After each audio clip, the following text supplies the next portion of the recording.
Hey, this is Carrie from Wrap Your Head Around Silks. This is the Expecting Aerialist podcast with the Digent Podcast Network. How's it going, guys? Thank you so much for tuning in. I thank you, the worldwide aerialist family, for listening and keeping this podcast alive. This is the summer of 2026. We are in our 6th season and have a lot of great stuff coming up. Number one, coming into Houston in July.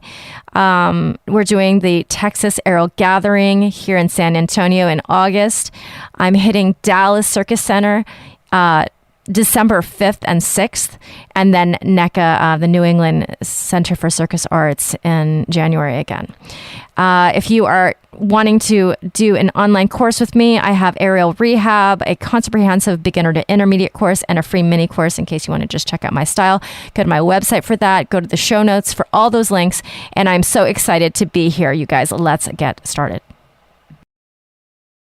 You know, Kelsey, Kelsey, right? Yeah.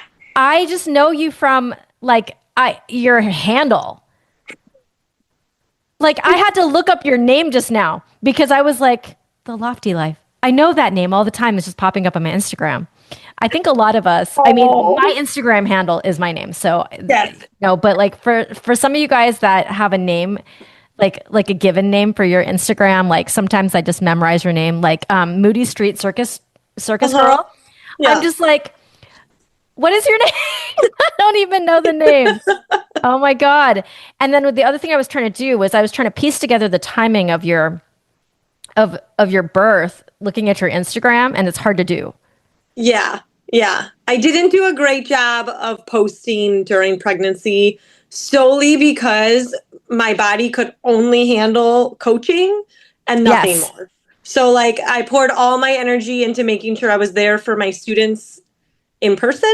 And then that meant that the thing that went aside during pregnancy was anything with my Instagram. Yeah. Sometimes this happens. Yes. Yes. Something's got to give. Yes. Okay. Kelsey, if you would introduce yourself to our audience, a little about your name, a little bit about you, where you are in the process, and then about where you live, and then I'll jump in. Awesome. I'm Kelsey Hartland. I'm an aerialist in Delavan, Wisconsin. I'm 4 months postpartum. I have been doing aerial for about 13 years, and I own and operate a business called The Lofty Life Aerial Dance in Delavan, Wisconsin. Oh my God. Are you born and raised in Wisconsin?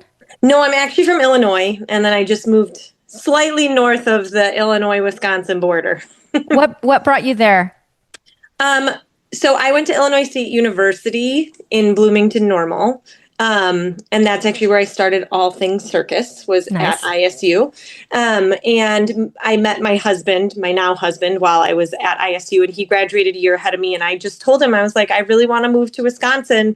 So find a job in Wisconsin. Oh my God. Okay. So why did you want to live in Wisconsin so badly? I don't really know, to be honest. I mean, my family has a lake house here, and I have always loved coming up to that lake house, and so Wisconsin was a special place because of that. But other than that, I don't know that I have a real good reason as to why I told him I wanted to move here. But he ended up getting a job here. I graduated a year later. I got a middle school teaching job here, and then slowly built my studio while teaching middle school math. Oh my God. So it's kind of, are you living the dream? Yes, very much so. I feel very blessed, very lucky.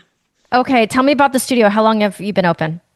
We opened during COVID. Oh, okay. You didn't want something a little challenging. Yes. So prior to COVID, I was running a small little rec department program through the rec department in the district that I was teaching middle school in. And then COVID hit and everything shut down, obviously. Mm-hmm. And as we were coming out of COVID, they basically said, we're not adding any extracurricular activities back. And so I was like, well, if I want to keep doing this, I have to venture out on my own. And that sort of forced me to create my LLC, learn what it means to be a business owner. And it grew in a way I never expected. And in 2020, 2023, I was able to leave teaching and just pursue this full time, which was such a dream come true. I love this. How many people do you have working for you over there? We have 10 coaches. Wow. That being said, it sounds so impressive, and it is, and it's like the best team of people, and I'm not trying to downplay them at all. They're the absolute best. But we do have like a lot of coaches who teach a class or 2 classes a week. It's not like we have 10 full-time staff members. Got it. If that makes sense. Yeah. Yeah, I think this is common. This is what happens across studios. And is your town big, small? It's pretty small. Okay. And we pull from all over. So we have multiple students who drive like an hour plus just to get to our studio. Right. Because it's kind of an aerial desert, right? If it wasn't for you. Yes. It's, I think it's starting to change, which is really exciting. We're seeing like little studios pop up nearby, which makes me so happy for the growing community. But overall, yeah, we're so lucky to grow as fast as we did because there hasn't been anyone else offering something similar nearby. I see. Okay. And did you have to train all of your teachers? Yes. See, that's the catch, right? When you're in a smaller city. Yeah. Yeah. Okay. Yeah. Okay. So it took a while just to like roll that out, right? Like my students became instructors, which meant that we had to excel them enough for them to be ready to be coaches. And then I had to train them how to coach. And in the meantime, we developed like a whole curriculum that works really well for our studio space. And it's been great, but it's been quite a journey. Okay. So onto your motherhood stuff. So you were postpartum 4 months. Yes. How are you feeling today? A little bit shocked as to how quickly my body was okay coming back to everything. Like I was pretty much able to train until the day I went to the hospital, and then I was back in the air 15 days later. And today I feel like I'm back in the air and it's like fun again. You know, like there's the grind coming back. And like, I'm at the point now where I'm like, this is really enjoyable again. Okay. Vaginal delivery, I'm assuming. Yes. And how old are you right now? I'm 32. You're 32. Okay. So let's go back. Was this a planned pregnancy? Yes. So speaking of all those wonderful coaches, it was to the point that the studio was functioning so well with all of their help that my husband and I were finally in a place that we were like, if we want a kid, the studio can survive me being out in pregnancy. And so we kind of made our family plan based off of that. And then once I got pregnant, we just put into place in the business, like how we keep things flowing, if that makes sense. So I attribute us being able to start a family to these 10 wonderful staff members that we have. I love it. And was it difficult to get pregnant? It wasn't as difficult as I expected it to be. It took us about 7 months. And I was expecting that it would be a bit longer than that because my mom expressed to me over the years that it took her a long time to get pregnant the first time. And so I was just expecting to follow that same trend. I also had been on birth control for, 12 years. And so I didn't know when I got off birth control what my body would do and how my cycle would re-regulate and all of that. So I was feeling from the beginning like this is going to be a long process. And every month I wasn't pregnant, I was really sad. But when all is said and done, we again ended up getting pretty lucky that I pulled my birth control in January and I was pregnant by summer. Yeah. So when you're trying, 6 months might feel like a long time. Mm-hmm. Yes, absolutely. because you don't know when that positive is going to come. And so every time you don't have that, you're just like, okay, now we wait another 4 weeks and maybe it'll happen, you know. Did you have any moments in there where you like had a chemical pregnancy or anything like that? Or were you peeing on sticks were you doing tests every month? You know what I'm saying?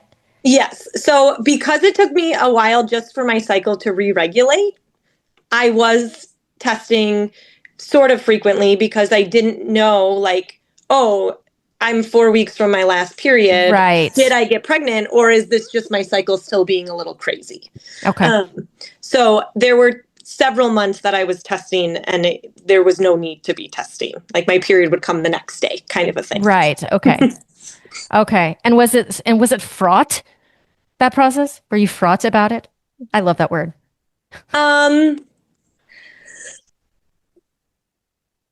I think there were moments that I was fraught about it, yes. Okay. That it felt like this isn't fun anymore, you know? Yeah. Okay. Okay. So first trimester, were you one of the lucky ones who weren't sick all the time? Nope. She's shaking her head now. Oh my No. God, what happened?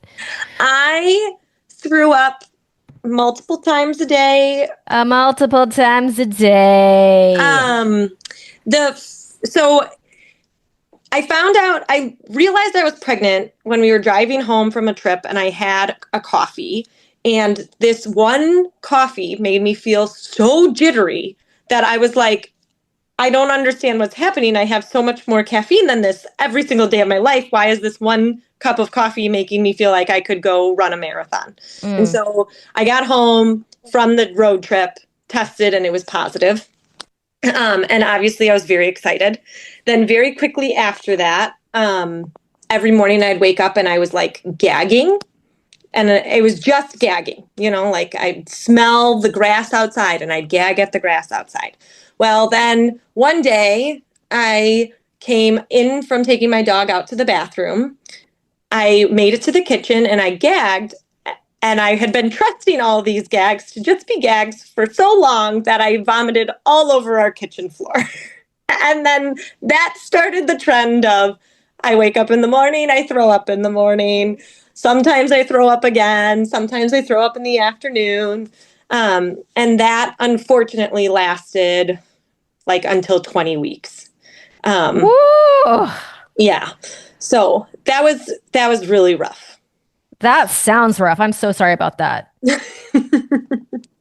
And you were still training during that time, or you're coaching? I was training a little bit myself, but mostly just coaching, but I was still coaching in the air. So if I taught like 20 hours a week, I would be in the air for all of those classes. Right. I did find that by some stroke of magic, when I would get to the studio, I don't know if it was because I was so distracted and focused on what I was doing, or if it was I was finally like up and moving. I usually felt really quite okay for those, you know, evening hours of coaching, which made a huge difference.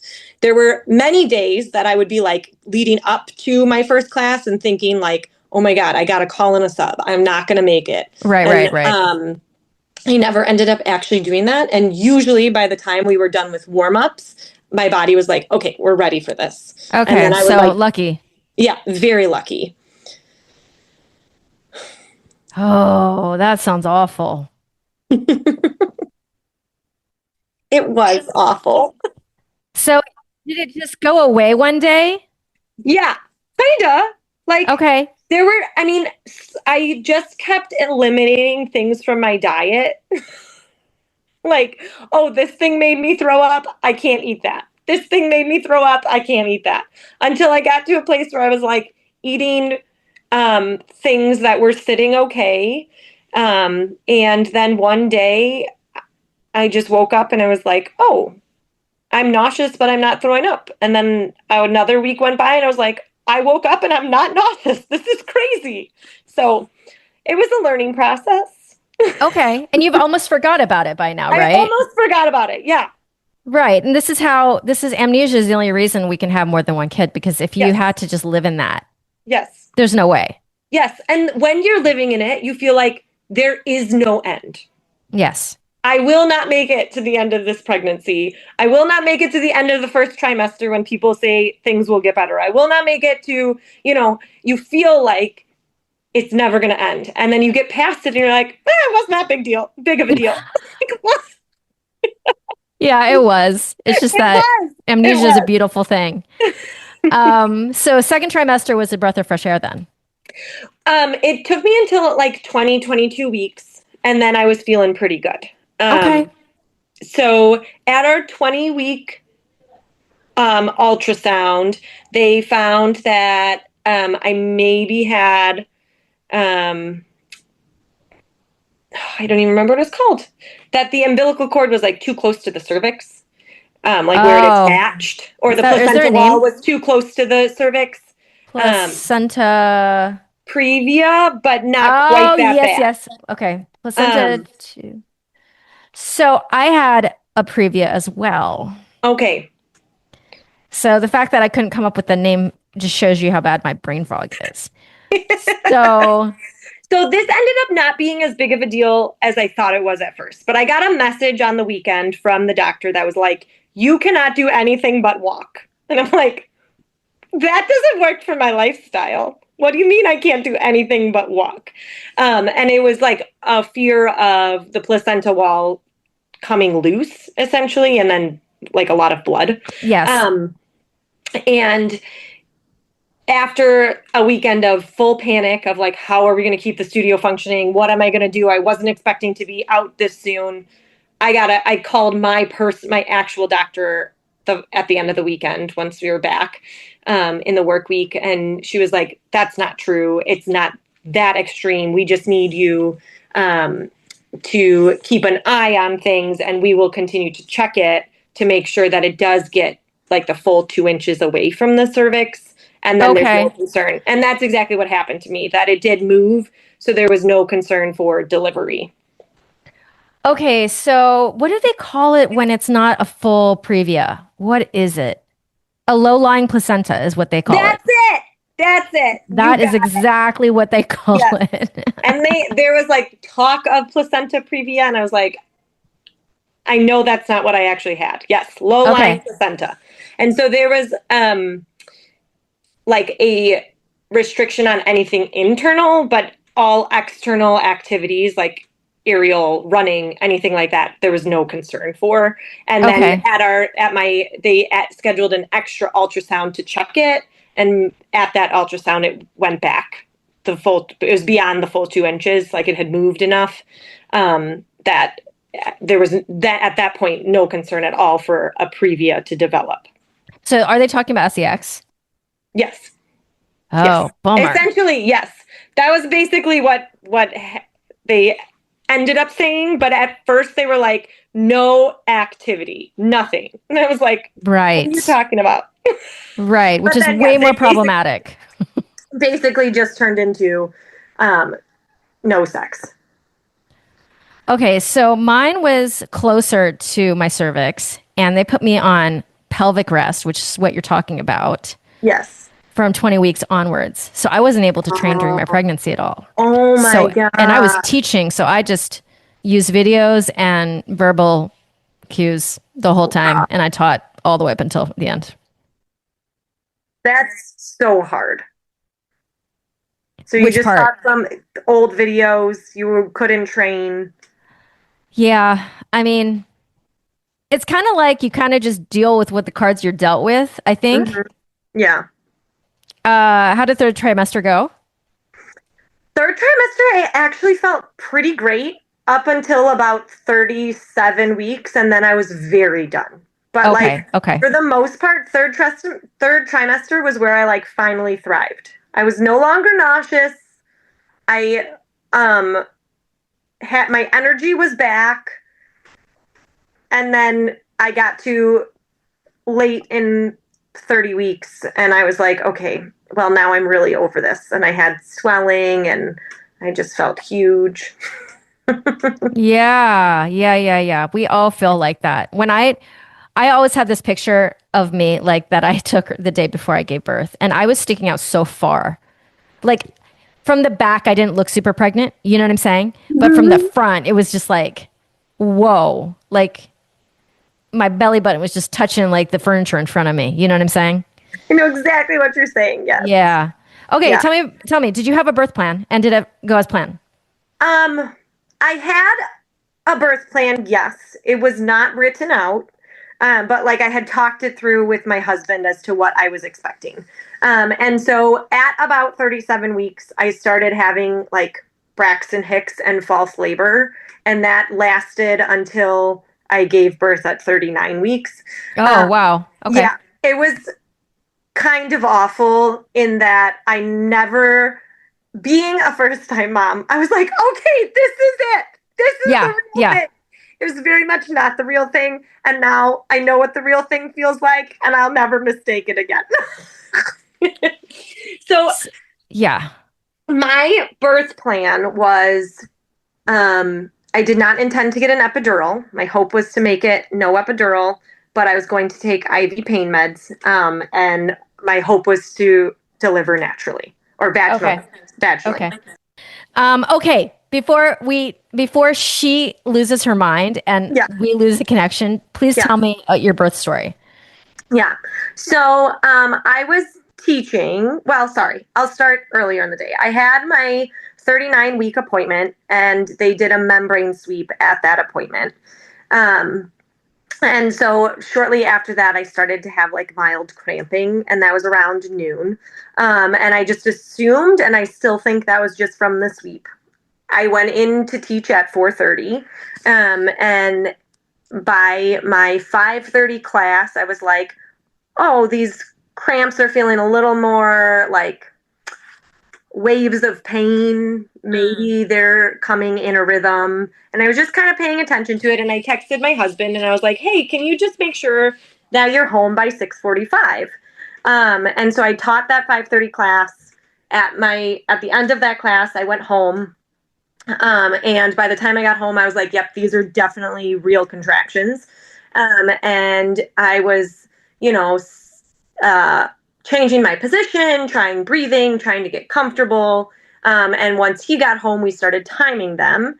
And from the first time we timed them, they were 45 seconds, lasting 45 seconds and 3 minutes apart. And so we called the hospital and they're like, this sounds like early labor. We recommend you just stay at home, try and get in the tub and get yourself comfortable. So at like 6:45, I turned on the bathtub, I got in the tub and I was trying to get comfortable. And we just stopped timing them for a little bit just because they told us to just wait for it to progress. And so probably like 2 hours later, we were at a full minute and they were 3 minutes apart. And that's what they had told us is they wanted to see full minute contractions. So we called again and this was like probably close to 9. And they were like, hey, still sounds like early labor, just stay home. And so my husband ordered himself some food because I was like, it's going to be a long night. If you need to eat. So he DoorDashed some food. I was like on the toilet, on the floor, in the bathtub, just doing this like pacing because no matter where I was, I could not stay comfortable. And so finally at like 9:40, I was sitting on the toilet and I had a crazy contraction. I screamed and told Adam he needed to get in the bathroom. He came into the bathroom and like helped me stand up. As soon as I stood up, I leaned over and threw up in the bathtub and my water broke. It was like, we gotta go to the hospital right now. And so we get in the car, we drive to the hospital, and on the way to the hospital, we're like, we don't care what you say, we're coming in. Like, I'm pretty sure my water broke. That was a crazy contraction. We're coming in. We get into the lobby of the hospital and I am having like full blown labor contractions. I am like screaming in the lobby of the hospital and the people behind the front desk are like calling the labor and delivery unit and they're like, you need to get down here. She is like in labor. And so finally this nurse comes running down with a wheelchair. They sit me in the wheelchair. We make it halfway down the hallway. I throw up again. We get into the elevator and the nurse asked me, like, what's your plan? And I was like, my plan is no epidural, I would love some IV pain meds. We get into the room and she was like, do you think your water broke? And I was like, yep. And she's like, okay, we have to test for that. And I was like, okay, sounds good. And then I had another crazy contraction and she's like, you know what? We're not going to test for that. We're just going to check how dilated you are first. And I was 9 centimeters dilated. Yep. And she was like, okay, well, you can no longer have IV pain meds because you're too far along. But we could have the epidural if you want it. And I was like, I'm really trying no epidural. So she called the doctor in. The doctor checked me and the doctor was like, she's really more like 8.5. So she needs to just wait. And the baby hasn't dropped yet was the bigger thing. Like there's no sense in pushing because the baby hadn't dropped into the birth canal yet. And so this hospital had a bathtub. So the nurse, who was so dang wonderful, drew me a bath and I sat in the bathtub for probably 15 minutes. And I was kind of like dozing off between contractions because I was able to like finally relax. And about 15 minutes later, I was like, this baby is coming. And so she was like, okay. And she pulled me up out of the bathtub, brought me over to the bed, laid me down, called the doctor back in, and the doctor had me start pushing. And then I heard them say something to each other. The doctor said something to the nurse, and I didn't know really what it was. Adam wasn't sure either. And then the doctor was like, okay, we're doing an episiotomy because the baby's heart rate is dropping. And I guess that's what they said. But in the moment, I didn't hear any of that. And so the doctor looks at me and she's like, I'm giving you a shot. And they gave me a shot of lidocaine. And then she had scissors and was cutting me and I felt all of it. And I turned to Adam and I screamed at the top of my lungs, why the heck is she cutting me? Because I had no idea because I wasn't told anything. And then they had me push one more time and Everett was here. And then they threw him on top of me and we did some skin to skin. And then they did that horrible pushing to get all the clots out. And that was the freaking worst. But yeah, so that numbing shot that they gave me did not do anything. Did not do anything. No. Yeah. Wow. Okay. So they sewed you back up. Like, how is that scar right now? How is that healing? It's healing very well, actually, luckily. Okay. Because I've heard that sometimes these actually heal worse than just natural tears. And I don't know. I cannot say that I did much research, and I would recommend people maybe do more research than I did before you go into labor. Do you wish they hadn't done that?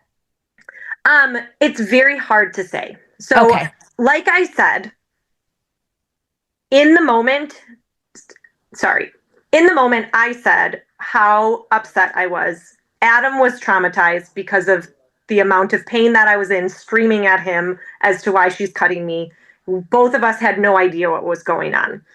And so like for several days after that experience, I was filled with so much anger that this very traumatic non-consensual episiotomy happened to my body without me being able to say anything about it.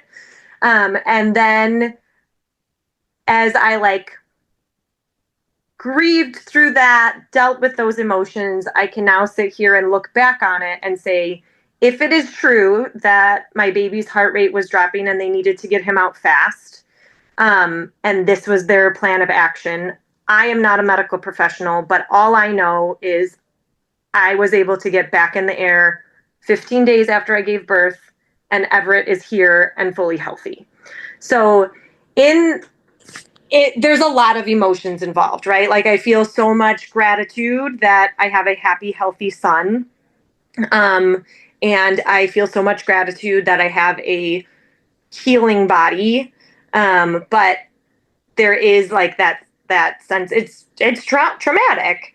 And dealing with all of the emotions that go along with things just happening to your body that you don't get to say yes or no to is also something that you have to cope with. I wish we could sit with this longer, but I think she's going to die. Yeah. No. That's okay. It's all good. It's all good. Give me one thing, advice to other women out there. Listen to your body. And I know that that's what pretty much everyone says, but I feel that I was able to do so much during my pregnancy because when I was like, nope, that doesn't feel good anymore, I stopped that thing. And it allowed me to then continue to do other things as opposed to just trying to push through and then leading to injury or leading to ab separation, whatever it might be. But your body is going to tell you what is okay for you, and you need to just internalize the signals it's giving you, respect the signals it's giving you, and then do the thing it's telling you to do. I love this. Thank you so much for carving out the time. I know it's a very busy time in your life right now. Yeah. Thank you for having me. This was wonderful. I'm so glad I finally got to meet you. Yay. I know. I'm so happy I got to meet you. I just keep on seeing your Instagram. So this is wonderful. I love doing check-ins with my ladies at some point too, to see how your process is going. But this has been a pleasure. Thank you. All right, my friends, thank you so much for joining us, and thank you to my guests for carving out the time to be with me. If you would give me a review and smash that 5 stars, it really, really makes a huge difference in other people being able to find this podcast organically. So I thank you for that. Go to my show notes if you want to check the links out for anything, or if you'd like to sign up for any of my workshops coming up. I really appreciate you. If you'd like to be on this podcast, please DM me at CarrieWee1 on Instagram. I would love to highlight your story on this podcast. I want to get as many diverse stories as possible. All right, my friends, over and out. This is the Expecting Airless podcast, now with the Digitent Network.